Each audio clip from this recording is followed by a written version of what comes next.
Judicial enquiry ಈಗ investigation ಮಾಡ್ತಾ ಇದೆ. ಕ್ರಿಮಿನಲ್ ಅಫೆನ್ಸ್ ಅವರು ಜುಡಿಷಿಯಲ್ ಎಂಕ್ವೈರಿ ಮಾಡಬೇಕು ಅಂತ ಯಾಕೆ ಕೇಳ್ತಾ ಇದ್ದಾರೆ? ಅಲ್ಲಿ ವಿಡಿಯೋ ಆಡಿಯೋ ಕ್ಲಿಪ್ಪಿಂಗ್ಸ್ ಎಲ್ಲ ಅವರು ಅವಾಚ್ಯ ಶಬ್ದ ಬಳಸಿದ್ರು ಅಂತಕ್ಕಂಥದ್ದು ಇದೆ. ಅಲ್ಲಿ MLCಗಳು ಕೇಳಿದವರು ಜುಡಿಷಿಯಲ್ ಎಂಕ್ವೈರಿ ಮಾಡಬೇಕು. ಆಮೇಲೆ ಇವರು ಮಾತಾಡಿರೋದು ಸತ್ಯ.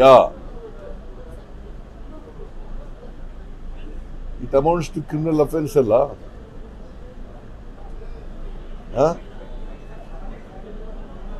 ಈಗ ಅವರು ಒಬ್ಬ senior general secretary BJP central party BJP ಆಗಿ ಈ ತರ ಪದ ಬಳಕೆ ಮಾಡೋದು ಇದೆಯಲ್ಲ, ಇದು ಅತ್ಯಂತ ಖಂಡನೀಯವಾದದ್ದು. ತಾಜಾ ಸುದ್ದಿಗಳಿಗಾಗಿ ಶೇರ್ ಮಾಡಿ, ಸಬ್ಸ್ಕ್ರೈಬ್ ಮಾಡಿ, ಫಾಲೋ ಮಾಡಿ. AIN ನ್ಯೂಸ್ ಕನ್ನಡ, ವರದಿ ನಮ್ಮದು, ನಿರ್ಧಾರ ನಿಮ್ಮದು.